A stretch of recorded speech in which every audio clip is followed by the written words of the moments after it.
Olá, tudo bem? Mais um Pode Prosear diretamente da Tecnoshow Comigo 2025 de Rio Verde, para a gente falar dessa feira que é a maior do agronegócio do Centro-Oeste e a segunda maior do Brasil. Então vamos falar agora, a gente vai entrar num assunto importantíssimo, né, para os produtores rurais, para quem faz negócio no agro. E a gente vai falar sobre o direito do agronegócio. Tem muita gente que se pergunta, mas onde que entra? Tem um código específico do agronegócio para ser seguido? Quem vai responder tudo para a gente é o Moacir Ribeiro, que é presidente da Comissão de Direito do Agronegócio da OAB Goiás. Seja muito bem-vindo, Moacir. Muito obrigado, Nayara. É um prazer estar aqui participando do programa com vocês. A Rede Record, que, como a gente falava há pouco, pelo menos em grande parte dos meus clientes, tem sido aí a principal porta-voz, vamos assim dizer, de atualização para quem está interessado em boa informação do agro, né? Eu fico feliz. Muito bacana a gente ter essa oportunidade. Agradeço o convite aí que você me fez. A gente que agradece. Eu já começo a te perguntar, né? Como que você avalia a segurança jurídica para quem trabalha no agro, para o produtor rural? Excelente pergunta, né? A segurança jurídica no Brasil, macro, ela passa por um momento de muita instabilidade. Isso para todas as pessoas que estão envolvidas na cadeia negocial como um todo. Quando nós vamos para o agronegócio, especificamente, a situação me parece que ela se agrava ainda mais, porque não há, do ponto de vista legal, um código, por exemplo, como você disse há pouco, um código que estabeleça quais são as interpretações que devem se dar nos momentos de conflito, de maior dificuldade que os players do agronegócio como um todo enfrentam.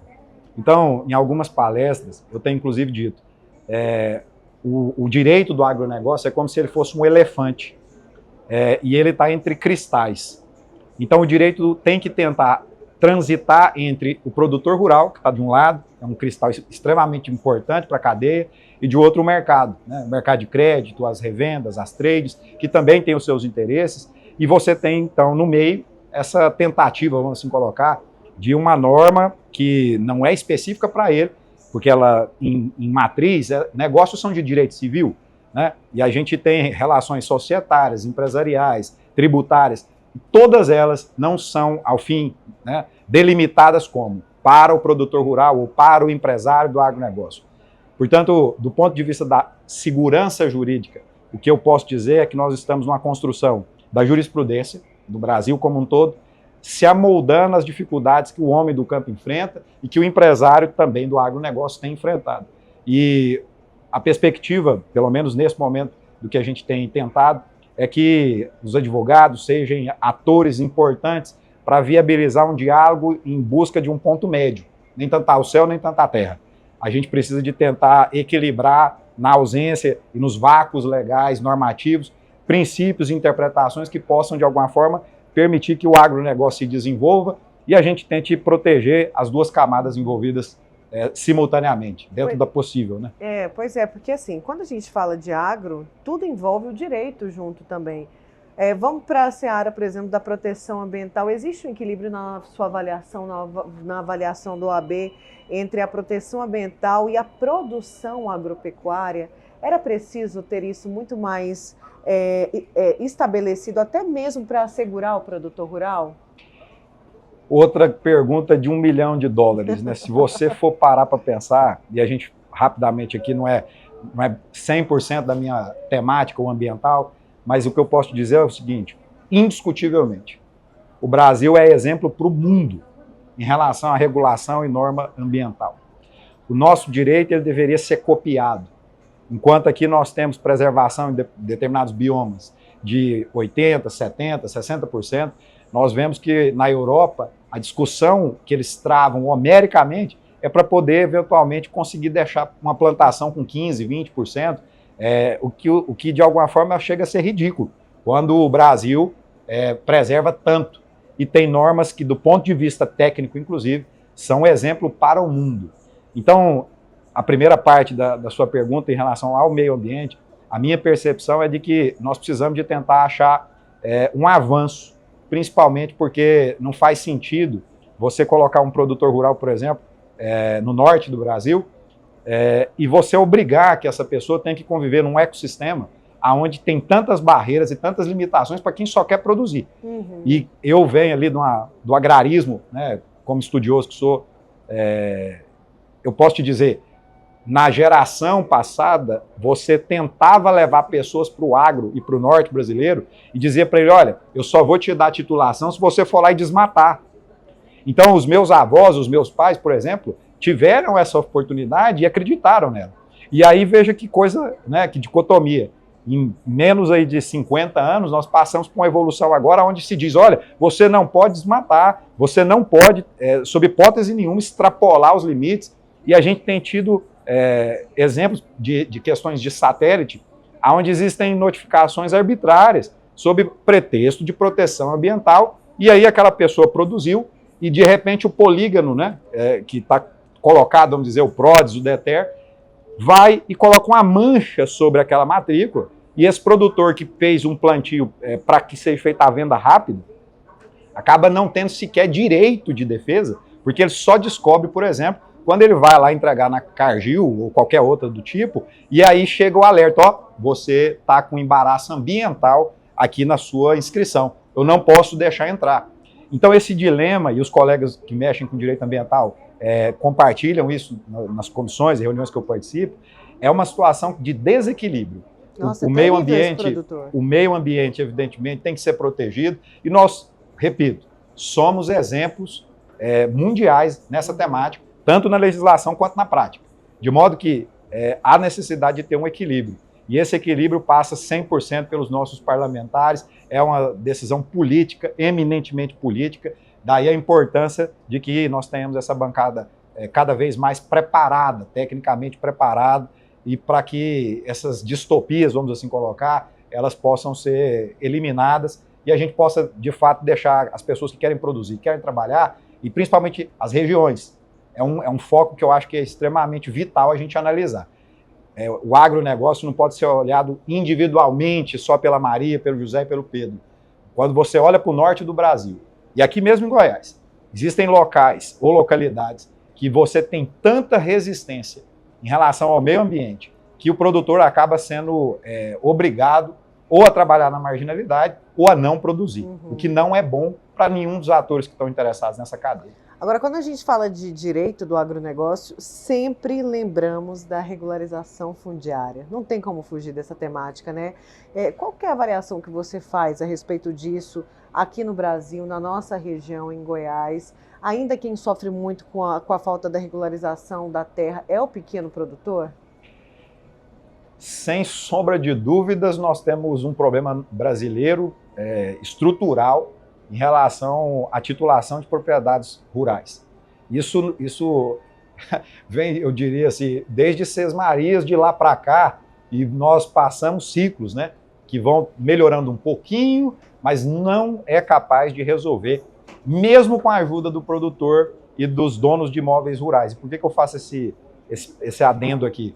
Você veja que o governo brasileiro colocou nos ombros do produtor rural e do proprietário registral a obrigação de ir lá e fazer agora o georreferenciamento, fazer o CAR. Veja você, na Europa, quando a gente vai fazer análise comparada sobre regularização fundiária, você verifica que há uma tendência de que o próprio Estado avoque para si a responsabilidade de ter todas as demarcações, vamos assim colocar, dos imóveis naquele país, vamos assim colocar, por interesse estatal.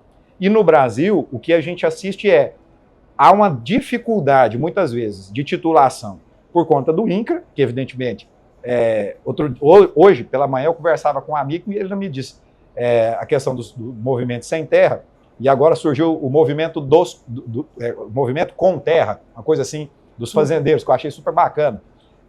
E aí o que ele me dizia? Olha, exemplo Y é de que os sem terra aqui em Goiás foram lá para a BR-153, próximo de Hidrolândia, para entrar numa propriedade rural às margens, praticamente, de Goiânia.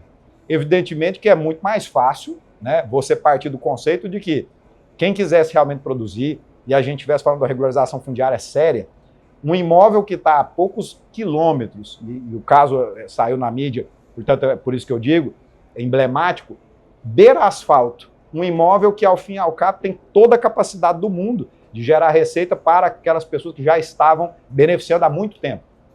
E, de repente, você tem isso transportado para esses movimentos sociais, vamos assim dizer, para ficar próximo da cidade, mostra um desequilíbrio nas escolhas quando eles fazem movimentos, eventualmente, de dizer, olha, os imóveis não estão regulares, portanto, esse imóvel não é produtivo, sob a minha ótica.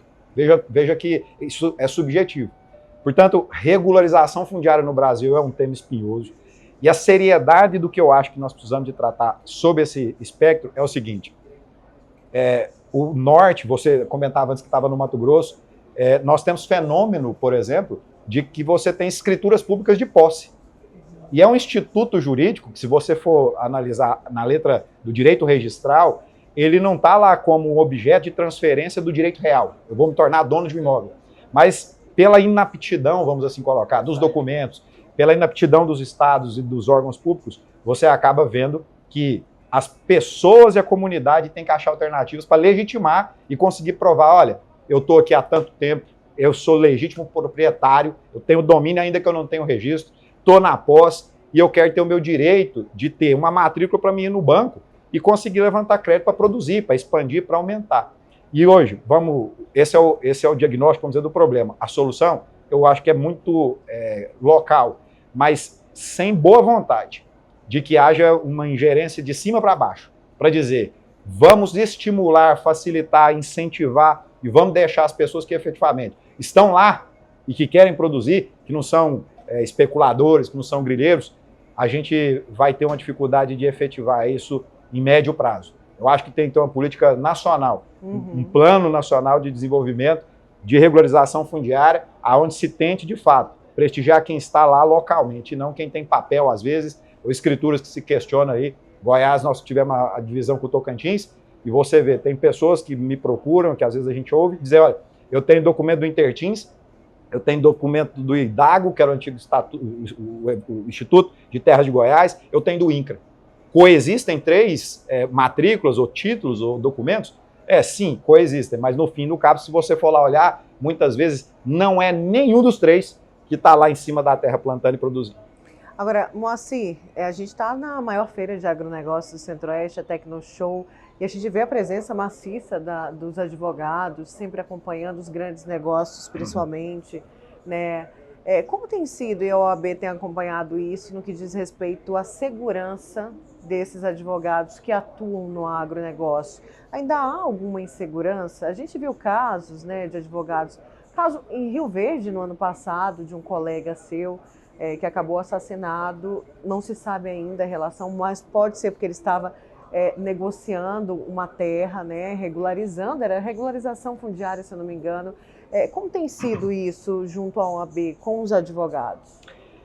Excelente a sua pergunta, e eu aproveito a audiência aí que vocês e a Record têm, o podcast vai me permitir dizer o seguinte, olha, nós precisamos sair das repetições, vamos colocar, do senso médio, e muitas vezes as pessoas não valorizam os advogados no Brasil da forma como constitucionalmente nós estamos posicionados.